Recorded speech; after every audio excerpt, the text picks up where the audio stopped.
네, 안녕하세요. 예, 해겔의 정신현상학 강도 34번째 시간으로 오늘 이렇게 좀 밤에 이렇게 좀 하게 됐습니다. 예, 내일 어떻게 또 쉬게 돼가지고 이게 제가 그저께 이렇게 좀 발췌한 문장인데 그저께는 이게 방송을 못하고 오늘 이렇게 하게 됐는데 그래서 약간 그 시차가 좀 있어서 제가 좀 준비한 그걸 중심으로 해서 이렇게 거의 읽는 방식으로 이렇게 오늘 한번 방송을 나가보겠습니다.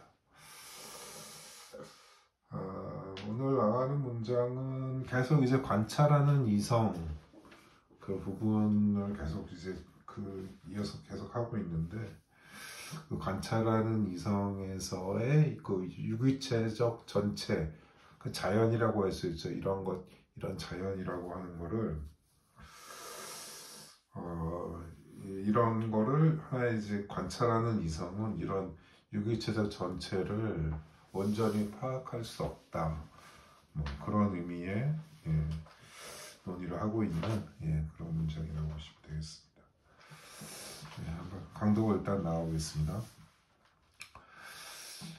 Diese Einheit des Allgemeinheit und die Tätigkeit ist aber darum nicht für dieses beobachtende Bewusstsein, weil jene Einheit wesentlich die innere Bewegung des Organischen ist und nur als Begriff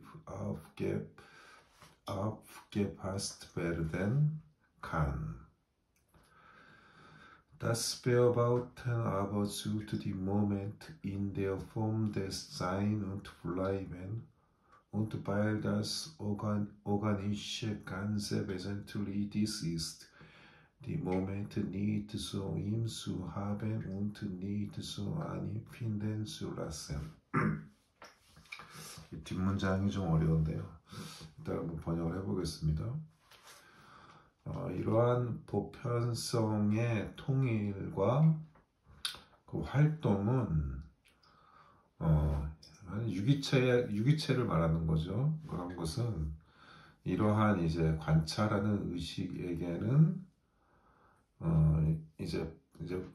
파악되는 것이 아니다. 파악되는 것이 아닌데 왜냐하면은 그러한 그런 보편성의 통일, 그런 유기체적 자연의 유기체 전체라고 하는 것들의 그런 통일이라고 하는 것은 본질적으로 유기체의 내적인 운동이기 때문이고, 그래서 개념으로만 그런 것은 이제 파악될 수 있는 것이다. 그래서 이제 왜 그러냐 하면은 그런 이제 그 관찰이라고 하는 것은 오직 그런 자인 und 블라이벤이라고 하는 거는 안에 형태적으로 이렇게 이제 in der Form des Sein und Bleiben이라고 했죠. 그러니까 그러한 유기체적인 자연이 하나의 그 드러나는 그런 모습에 있는 계기로만 그런 이제 관찰하는 이성은 그런 것을 발견할 수가 있기 이제 때문인데 근데 그 유기체적 전체라는 거는 본질적으로 그러한 계기로 이렇게 발견되는 것이 아니다 라는 그런 의미의 문장입니다. 그래서 관찰하는 그 이성이 자연을 파악하는 것은 온전히 그런 자연을 파악하는 게 아니고 그 정태적인 그 정지되어 있는 모습이라고 하는 거는 이제 포착 가능한 상태로 있다라고 하는 거죠. 이제 그런 것이 이제 Sein und Bleiben이라고 할 수 있습니다.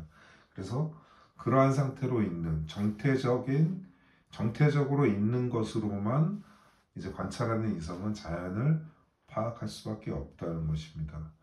즉 무기적인 어떤 작동, 그런 이제 물질 세계에서 일어나는 그런 작동 중에 이제 상과 연계의 반응처럼, 해겔이 드는 비유처럼 상과 연계의 반응처럼 하나의 관찰 가능한 방식과 형식으로 관찰하는 이성은 자연을 포착할 수밖에 없다는 것입니다. 하지만 유기체의 운동은 순간순간 변화하며 스스로를 그러한 관찰에 노출시키지 않는다고 이렇게 해결은 보고 있습니다. 그래서 유기체 생명의 목적은 그런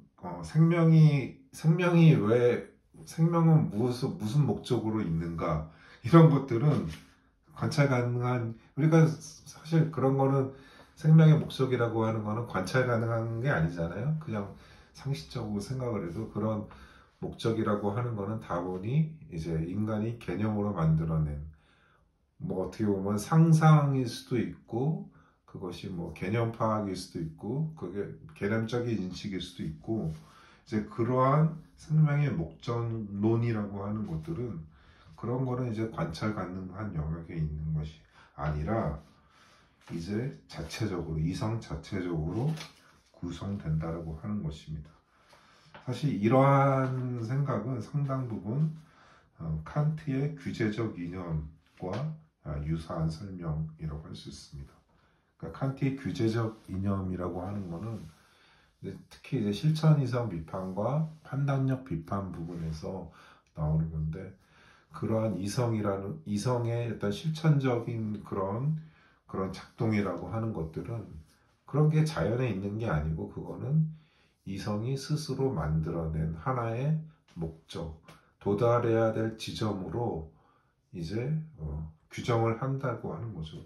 이제 그런 것들은 자연으로부터 나온 그런 것이라고 할 수 없는 것이죠. 그래서 실천 이성이 상정하는 자유는 그 현실에서 실현되어야 하는 것으로서, 그러한 자유라고 하는 것들은 자연 관찰이나 경험의 근거에 있는 것은 아니라고 하는 겁니다. 이런 점에서는 이제 헤겔은 이제 칸트를 따르고 있는 거고요.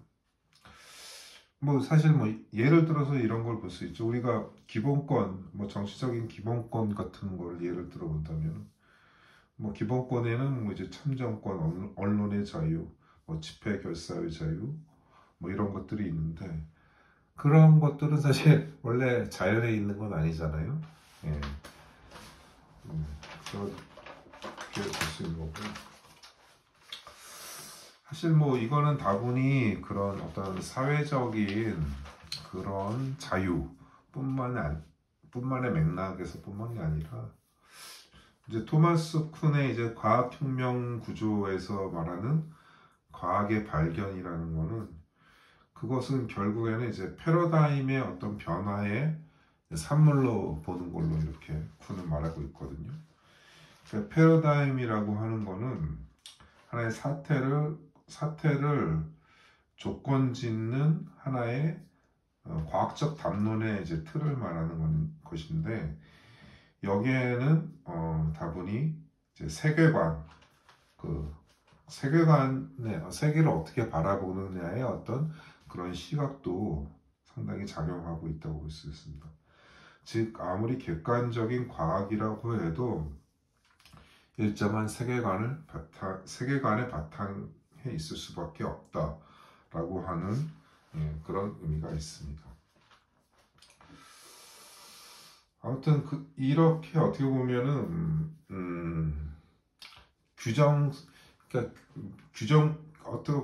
어떻게 보면은 이제 어떤 방식으로 규정되는 것이 아니고, 하나의 미규정성에 열려있는 하나의 개념적인 인식이라고 하는 거는, 이렇게 말하죠. 그러니까 헤겔이 말하는 것처럼 그 유기체적 자연이라는 거는 그 포착 불가능하다. 그거는 순간순간 변화하는 거기 때문에 그것을 포착 가능하다고 보는 것 자체는 하나의 되게 정태적인 시각이다. 나타의 그런 시각은 상당 부분 상당히 시적인 통찰이랑 좀 비슷한 그런 부분이 있는데, 그러니까 김수영이 이제 또 이제 김수영이 김수영이 우리나라 한국에서 예 한국에서 우선 나올 수밖에 없었겠죠. 사실 김수영 전집에 보면은 그런 이제 시인이란 누구인가, 시인이란 무엇인가, 뭐 그런 걸 이렇게 김수영이 말하는 산문이 있는데, 그 시인은 그 규정 당하는 것에 끊임없이 저항하는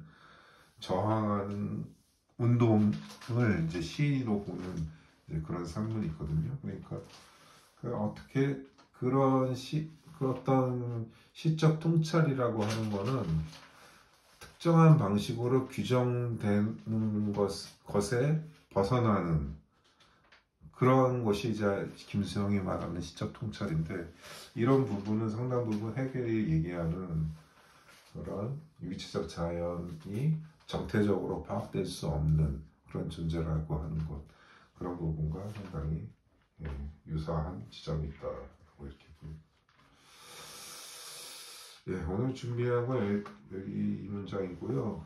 그리고 제가 오늘도 이제 도서관에 갔다가 이 부분과 또 관련돼서 이제 계속 이제 이런 논의가 결국에는 이제 그런 법칙에 대한 또 논의로 넘어가면서 법칙의 이제 하나의 뭐 내부와 외부, 법칙의 내부와 외부 이런 부분을 논의하면서, 그런 부분이 뭐 이제 뭐 생리학이나 골상학에 대한 설명으로 이렇게 넘어가기 전에 그런 단계에서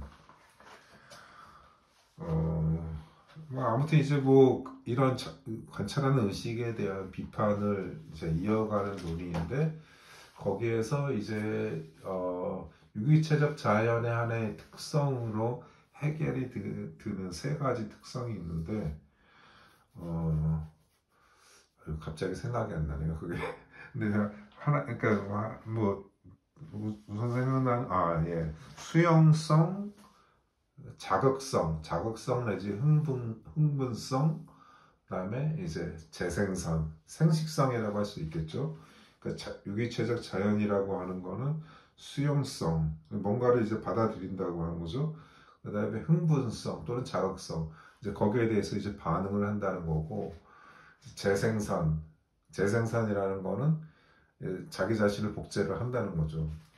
이런 것들이 유기체적 자연의 전체 자연의 이제 속성이라고 하기도 말하는데, 이제 그런 것의 그런 속성이 잘 드러나는 게 이제 해겔은 동물이라고 하거든요. 왜 동물이냐면은 식물은 그렇지 않다고 보기 때문에 해겔이 보기에는 식물은 그런 수용성과 자극성 또는 흥분성 내지 재생산성에서 동물보다는 발달이 느리다라고 이렇게 해겔은 보는데, 그래서 이제 흔히 해겔은 이제 뭐 동물보다 식물을 더 우위에 두는 다는 식으로, 이제 예를 들어 여기 독일의 그 하이데거 철학자인 그 한병철 님도 이제 그런 얘기를 하는데, 해겔은 그래서 영혼은 오히려 동물에 있는 것이다 라는 식으로 해석할 소지가 상당히 많은데, 제가 오늘 본 전신현상학 그 문장 중에서는 제가 나중에 그 문구를 제가 한번 소개를 해드리겠습니다. 그래서 식물은 스스로 자기가 그러한 이제 동물로 갈 수 있는 그러한 발전을 스스로 하지 않는다라고 그런 표현이 나오거든요. 근데 사실 진화 생물학적으로 봤을 때, 특히 뭐 이제 스티븐 제이 골드가 이제 그런 얘기를 하죠. 진화적으로 인간이 더 이제 박테리아보다 과연 더 발전된 그런 생물인가라고 했을 때 이제 제이 골든은 거기에 대해서 이제 좀 다르게 보는 시각을 제기하는 건데, 박테리아나 이런 것들은 사실은 어떻게 뭐 동물과 식물 사이에 있는 그런 존재겠죠. 근데 그 생명 형태가 단순하지만은 그 번식력이나 그 생존력으로 봤을 때는 분명히 그거는 인류를 뛰어넘죠. 근데 박테리아보다 덜 발전된 형태인 식물은 과연 진화적으로 인간보다 덜 떨어진 그러한 것인가? 그런 부분에서 상당히 좀 의미심장한 의미부여를 할 수 있는 부분이 좀 있다고 보이고, 어떻게 보면 또 채식주의에 대한 하나의 이데올로기를 또 제공할 수 있는 그런 여지도 좀 있다고 보이다. 왜냐하면은 식물이라고 하는 거는 어떻게 보면은 더 무기적인 어떤 그런 광물이나 흙이나 이런 무기적인 존재에 가까우면서도, 근데 뭐 이런 동물과는 또 이런 이제 박테리아나 이런 것보다는 또 인간과는 멀리 떨어져 있지만은, 근데 사실 그런 생존하는 그런 걸로 봤을 때는 사실 식물은 더 오래 지속되는 그런 생명력을 갖추고 있죠. 그래서 그런 부분들은 오히려 식물이 자기 스스로가, 식물이 의식이 있다고 한다면은 식물 스스로가 스스로를 억제하는 것인가라는 그런 의문도 가질 수 있다라고 이렇게 보여집니다. 그런 부분에서 아무튼 헤겔의 여러 가지로 뭐 헤겔의 주장이 다 옳은 건 아니지만은 상당 부분 그런 이런 논쟁거리로 삼을 만한 그런 화두를 아주